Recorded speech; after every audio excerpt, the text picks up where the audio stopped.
Hello, everyone. Welcome to the Revenue Lounge podcast. My name is Bhaswati, and today we are going to talk about CRM data quality, how to achieve clean CRM data, and how it can ultimately help in driving revenue in a sustainable manner. We all know that CRM data needs to get better, but how can we make it better in a way that helps sales win more deals?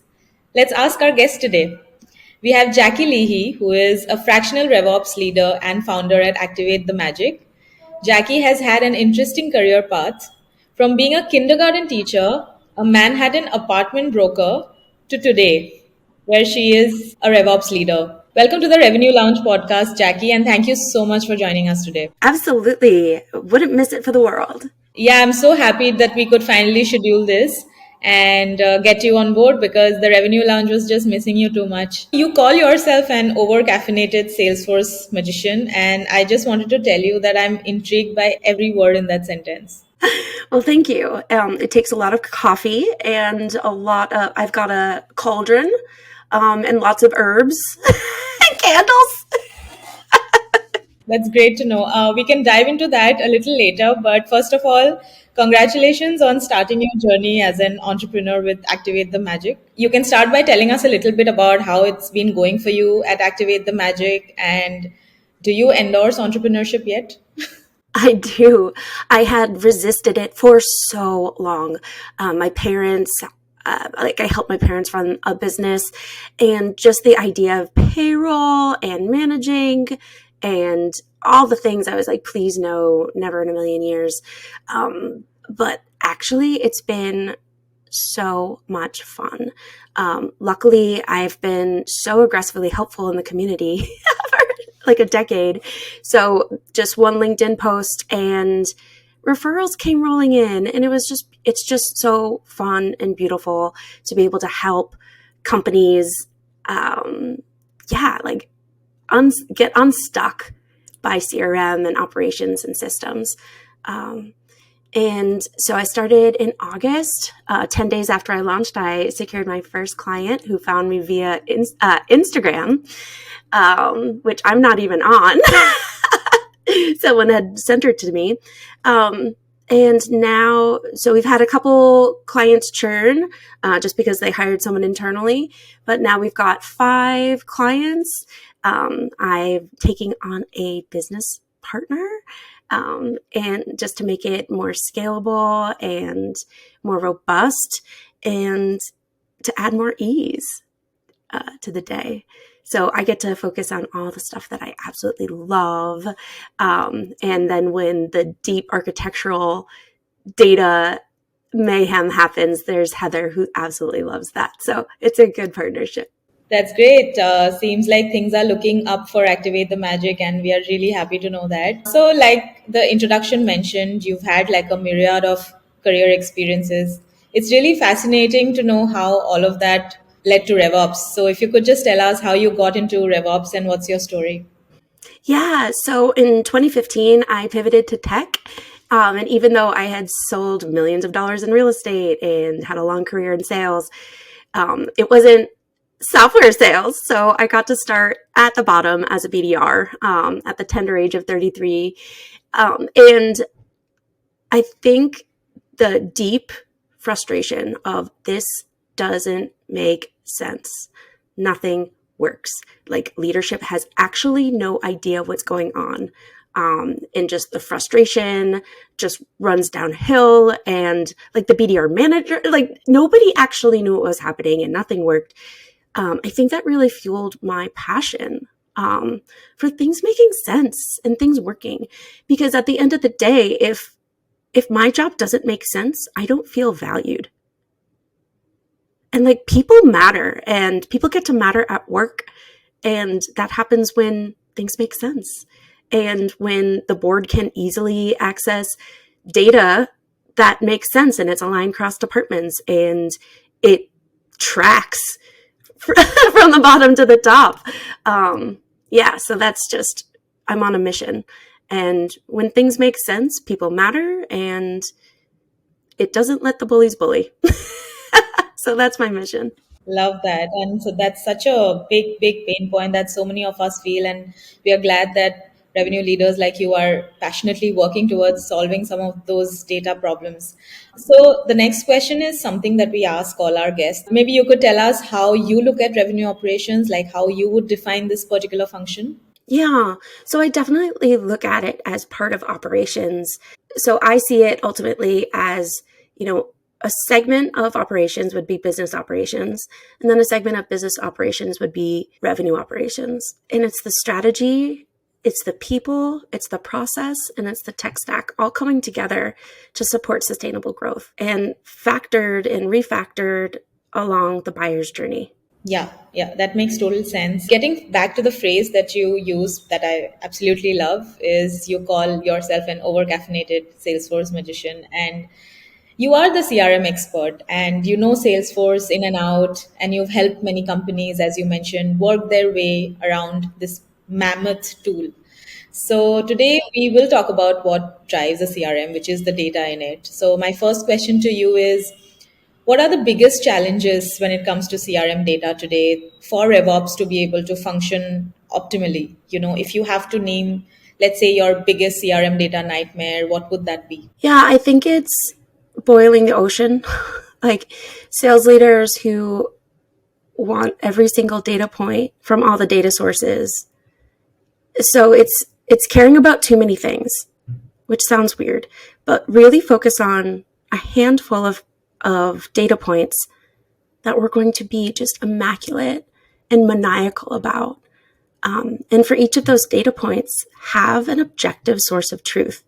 Anything that relies on a human to input, especially a sales end user who like their job relies on it. It's you just can't rely on that. So, and it's not even that you need to have one source of truth for the whole system. Like Zoom Info is fantastic, but sometimes with firmographics, you're going to want a different source of truth. Like I love DataFox for that. So for each of your data points that we're going to be maniacal about, we're going to absolutely choose an objective source of truth that owns that. And even if we disagree with it, at the end of the day, that's what we get to go by. So there's fairness and sanity.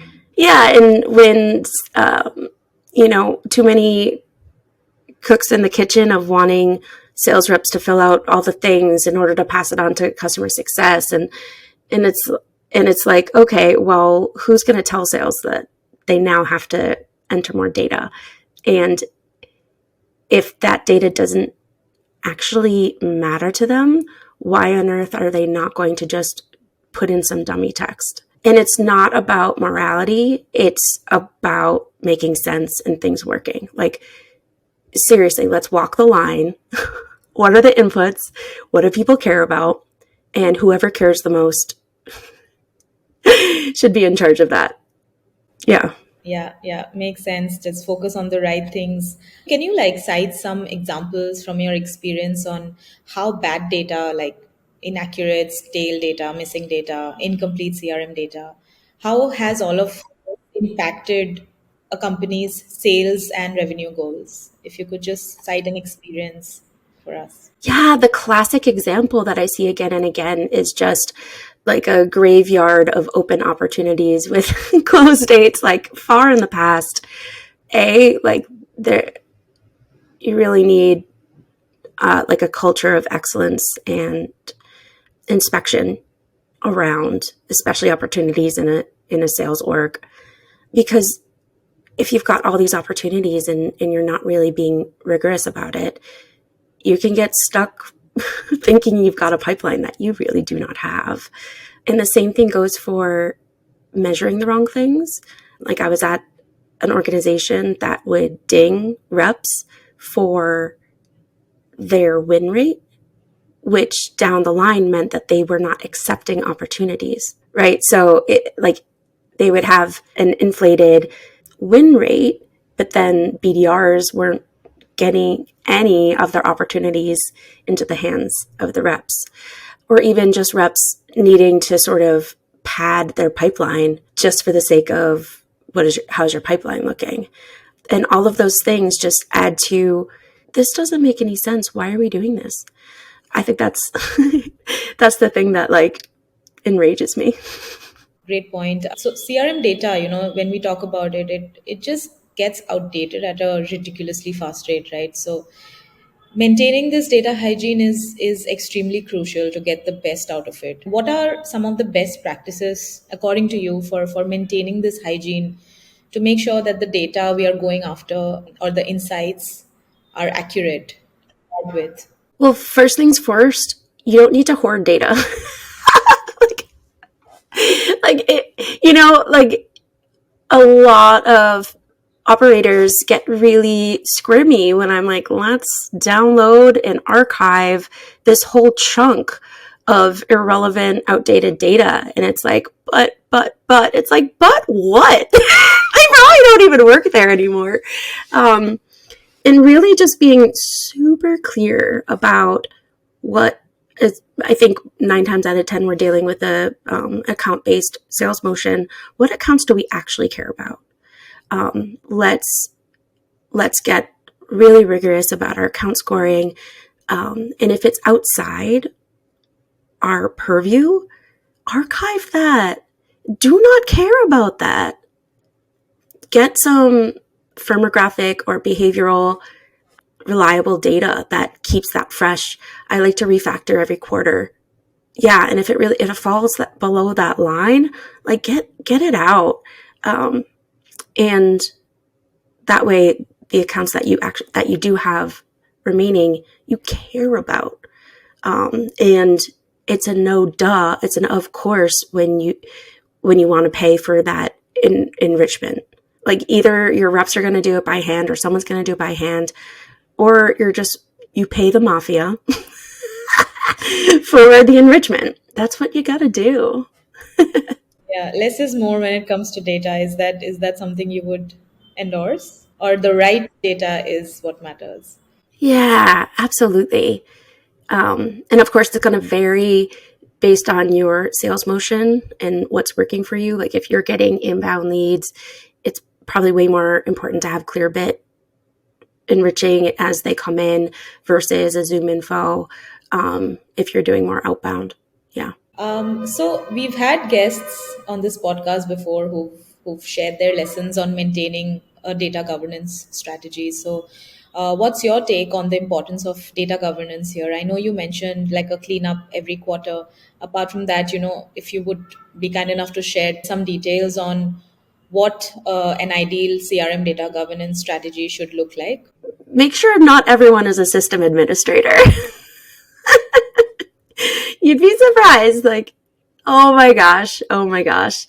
So either embrace the profiles versus permission sets versus sharing rules, like, or tag a friend who just loves it. And you just kind of got to sit down and understand what each role really needs access to and what they should be able to read, what they should be able to overwrite, and just real like there's really no shortcut.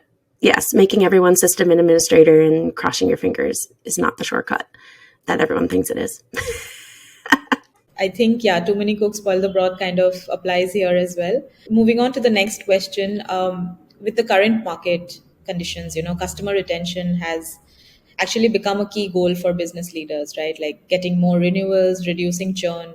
These are things that are obviously always important, but in lean times like right now, doubling down on showing the existing customers love has emerged as a top priority for revenue generation. So, how does CRM data completeness and data quality, what's the role that plays here when it comes to actually helping to build this customer retention and loyalty? Yeah, I think now more than ever, well, finally, thank you, sustainable growth and the value of customer retention and growth is so overlooked. So it's like a finally, hallelujah. Let's have a ticker tape parade. Yeah, it's about time. And for this bit, especially when it comes to SaaS, getting your product data, maybe not all of it, but populated into Salesforce or wherever your customer success people are working out of, to really segment and know, hey, who are the people who are kicking butt, maybe even like innovating with how they use your product, and just go full force in that sort of discovery and evangelism. Get objective and curious about the people who aren't really using your product. Like, given their role, given the company that they're at, it's just off where you're seeing happy customers be.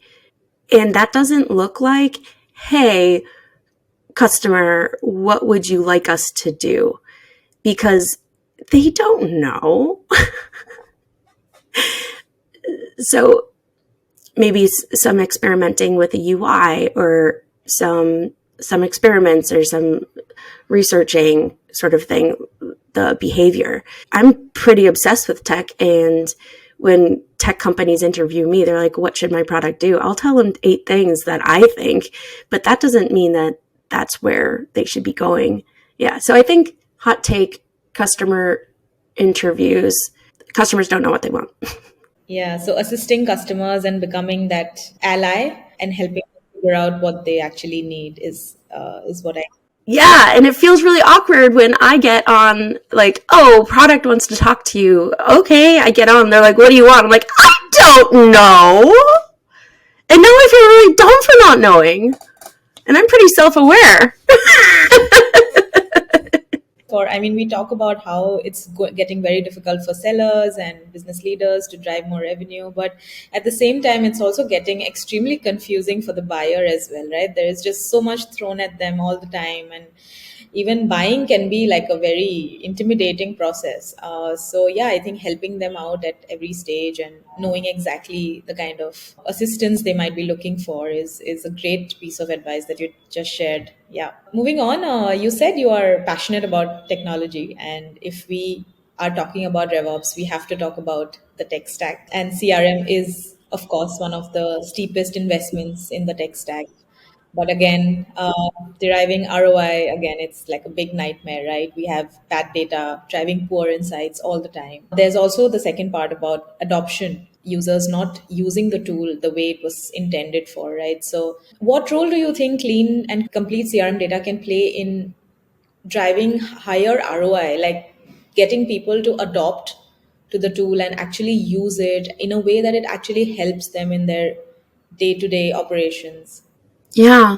Um, I think this is where really shadowing your end users, like in operations, it's called walking the line, like start at the beginning. Um, and really, it's not just like, oh, I know what you do, but it's like, oh, I've sat next to you as you had to have 5 different tabs open just to find out XYZ to, you know, so and it changes from understanding to like actual compassion, like, oh, like really getting what would make their day way better, and not necessarily solving for that yet, but once you do that, knowing what would make a difference, and then all of a sudden getting creative about how we could get that info for them. Maybe we do have some insights on how an account is how an account is being used. We just have the data siloed somewhere else. Now, what would it take? What would be the lift to bring that over, and where else could that help? Like, there's a lot of data hanging out in product, or even like the marketing engine, that if we were able to properly harness that, especially with tools, kind of the newer tools that are coming up, like Syncery and like Get Cargo and Y42, these tools are letting us harness data, normalize it, and then keep it up to date across the entire revenue engine. And there's just so much more of it that we can do in a programmatic way to make people's days more delightful. Yeah, so showing them the value that they can actually derive from the tools rather than just forcing it down their throat. Oh, I do think one of my advantages is because I was an end user for so long. that I look at things like, no, I just want to check a box. Have the date stamped somewhere else on the background. I just want to check a box. I don't want to fill out a date. So really having empathy for that end user and compassion for what their day is like. Because you've been in those shoes, you empathize and you understand the pain very well. Till the time they don't see value in the tool, they are not going to use it. As simple as that. Thank you for sharing that. That actually brings us to the end of the first section of the questions, and now moving on to my favorite part. This is the rapid fire round, where we ask our guests, yeah, a series of questions with the intention of obviously getting to know you better. So are you ready for the rapid fire? Mm-hmm. My body is ready. I'm actually going to add one question to the rapid fire that I have been meaning to ask you. So, this is one bonus question that I'll start with. Where do you get your inspiration for those kick ass memes that you put out? So I have a background in comedy. I studied improv comedy quite aggressively in New York City. Yeah, for about 5 years. Um, and then during COVID and a little bit before, I actually, no, this was way before COVID. I ran a Tumblr account that ended up being kind of a big deal in the One Direction fandom. And that's where I really honed my craft of memeing. Yeah, no, so I just think making people laugh in that comedy is absolutely a key driver for me. Yeah, it's my art. It is. You do a fab job of that. So, yeah. So, moving on to the official first rapid fire question. What is one book that you have loved in the recent past that you would recommend? Let's see. I've been reading The Untethered Heart, and it's a beautiful way to look at who we are and what we're here for. Yeah. Wow. Usually, we get a lot of business book recommendations. So I always love it when I get a non-business one. Oh, it's Untethered Soul. Untethered Soul. Yeah, it's along the lines of like Eckhart Tolle, um, human potential. You like to share a little bit about what it's about and how it impacted you. Yeah, just knowing that, who we are isn't our mind, and who we are isn't the weird beliefs that our ego has put together and held on to. Like at our soul, we're love. And like getting back to who we really are and expressing that. Wow, sounds like something we should all get our hands on. I'm definitely going to pick that up. So, what's your favorite part about working in operations? I get to build fun things and sprinkle joy. Yeah, and I get to stick my little fingers in my nose, and I get to be super nosy and curious and like get all in everybody's business, and no, wait, no, 140% way too much about anything. So it scratches that like curiosity, nosy bug. And it's a bit like, playing with Legos, and yeah, and also the human dynamics are super fun. Especially as a consultant, being a little bit outside, a little bit removed, and being able to see the system work. It's endlessly fascinating. Yeah. This reminds me of our conversation with Roslyn when she said that if we are in revenue operations, we are touching every part of the business for sure. So that's, I think, just adding on to what you said, like we are everywhere. Oh yeah.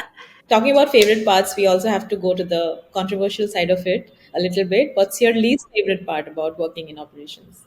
Well, no one really high fives you when things are working as expected.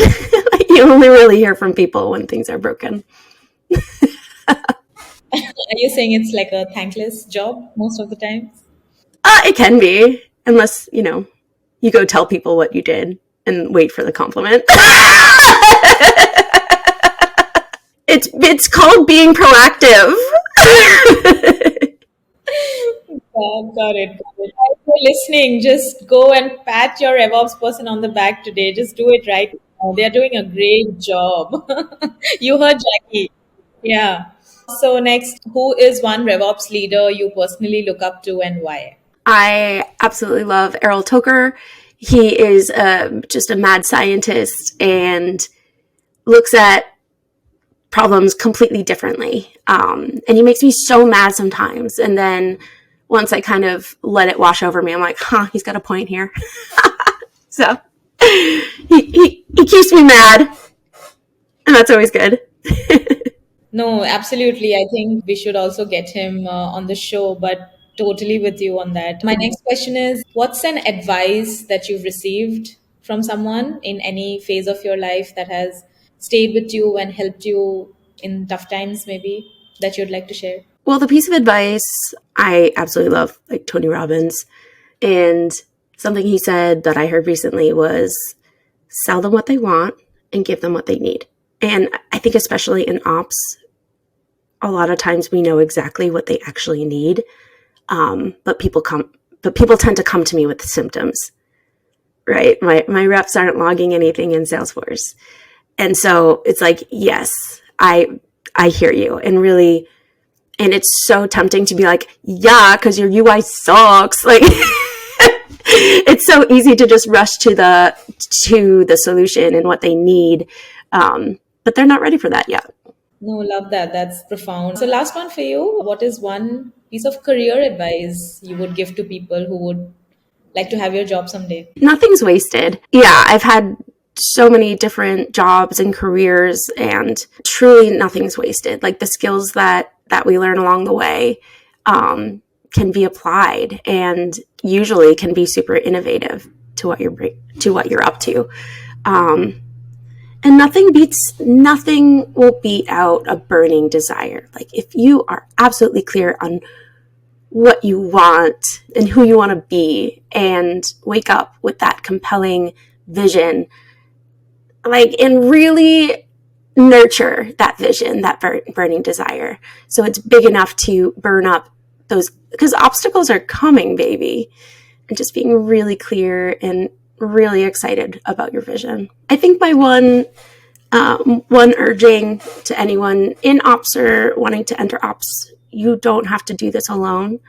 It can be a really lonely role. There's dozens of us. So join WizOps, get connected with Plugin. We're all of the RevOps people that you see around. We're all absolute nerds who love to help. So just get plugged in, join us. Absolutely love that. Love that piece of advice. All right. Those were all the questions we had for the session. Jackie, thank you so much for being such a wonderful guest. Thank you for sharing those amazing insights with us today. I hope you had fun. I did. Yes, 100%. Hope you have a great day ahead of you. You too. Thank you so much, Bhaswati.